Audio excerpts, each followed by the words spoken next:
পৃথিবীর কোনো মানুষ যদি আপনাকে ঠগায় কখনো আঘাত নেবেন না, কারণ মানুষ বড় নেমু খারাপ, মানুষ বড় গাদ্দার।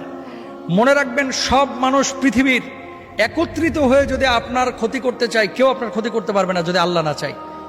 মানুষ মানুষকে ঠগাইতে পারে, সন্তান বাবাকে ঠগাইতে পারে, বাবা সন্তানকে ঠগাইতে পারে, স্বামী তার স্ত্রীকে ঠগাইতে পারে। আল্লাহ কখনো তার বান্দাকে ঠগান না, কখনো না। আল্লাহ কখনো তার বান্দাকে ঠগান না। বরং ডাকার মতো যদি ডাকেন, আল্লাহকে বলার মতো যদি বলেন, সে আল্লাহ সুবহানাহু ওয়া তাআলা আপনার ডাকে সাড়া দেবেন। আপনি মনে করছেন যে এত ডাকলাম আল্লাহ তো সাড়া দিচ্ছে না, কে বলছে দেয় নাই? কিছু কিছু সময় এটা আপনি বুঝতেছেন ভুল।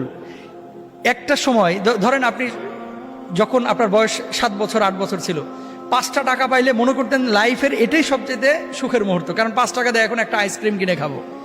কিন্তু ওই সময় যদি 5 কোটি টাকা আপনারা দেওয়া হতো, 5 কোটি টাকার ভর আপনি সামলাইতে পারতেন না। এই 5 কোটি টাকা আপনি কি করবেন, তাই না?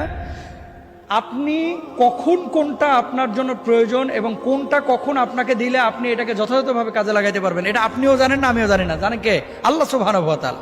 সুতরাং আল্লাহকে ডাকেন, আল্লাহর সাথে বোঝাপড়া করেন, শুধু রিজকের পেছনে না ছুটে রিজকের মালিকের পেছনে ছুটেন। পৃথিবীতে কে কষ্ট দিল, কে আপনার তিরস্কার করলো, কে আপনাকে হিংসা করলো, কে অহংকার করলো, কে পেছন থেকে টেনে ধরলো, গণার টাইম নাই, দেখার টাইম নাই। আমার